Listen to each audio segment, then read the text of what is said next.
Hey, so what's up guys, it's Pohdoh here, and I'm sorry I haven't made a video in quite some time. It's really busy with finals, but it's winter break now, so I'm a little more motivated to do it. I have a little more time. So anyways, enough of that. I know the update's been out for a while, but then keep in mind that, I decided to make a first impression video because not all the content has been released yet. And in this video, I'm going to be talking about all the different changes to the Mage class. And I'm going to be splitting into 4 parts, one with the Mage, the Warrior, the Monk, and the Ranger. But for now, I'll just talk about the Mage, and this video will probably be the longest since this is the one I care about the most, since the Mage is my main.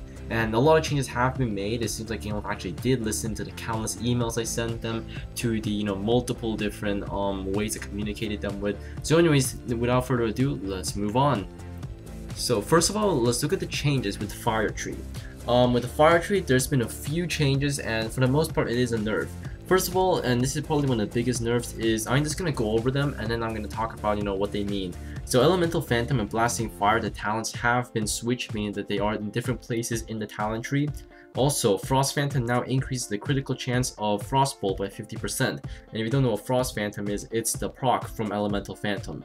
And Skyfire cooldown is now decreased to just 1 minute, so 60 seconds. However, it only increases your fire spell critical chance by around 25%, or so it says. And also, another thing is a Blaze Prison cooldown has been reduced to, has been increased to 25 seconds. So in other words, the Fire Tree did get nerfed. However, let's look at the changes with the Frost Tree. So there has been 6 changes with the Frost Tree, or Frost Mages, that I can find so far, and it's that first of all, Frozen Mind cooldown is now 40 seconds. Also, the Frost Blast and Permafrost radius has been increased. Next, the Frost Blast freeze is now 4 seconds. The Winter Sleep cast time is now 1 second.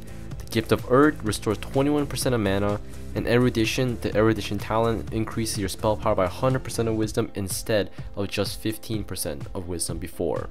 So my overall thought on the Mage class is that I'm really happy about it. I'll talk about it as a whole. I can talk about all the little details about it, but overall, as a Mage who's primarily spec for PvP, I'm really enjoying this update. Not only because the Mage class has been buffed, but also because all the other underpowered classes, such as the Archers, the DPS Warriors, and etc, they were all buffed as well. And so far I've been seeing every single class. I've seen Sins, I've seen Archers, I've seen DPS Warriors, Tanks, Frost Mages, Fire Mages, Military Monks, Divine Monks. I've seen everything so far, and it's really nice. Because one thing one aspect of the game I thought was a really big problem was the class balance. Because previously in PvE and PvP, I mean, you only saw Sins and you only saw Tanks, and the reason why is because they were 100% better than every other class. Mages were quite underpowered in the PvP zone. Military Monks were not very good in world PvP. They were godly in arenas. There were just so many imbalances, in the game. And now, for the most part, they appear to be fixed. Tanks are still a little too overpowered. They're by far the best class right now. I mean, a tank can pretty much rape any class, on a 1v1 scale. But other than that, everything seems pretty fine. Tanks I can deal with.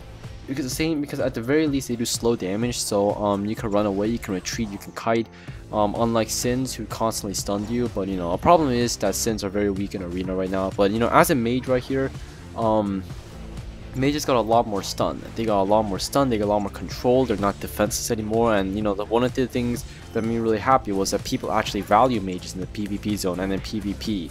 Before, Mages were kind of seen as a liability, if you call me crazy or not. They needed to be in a team.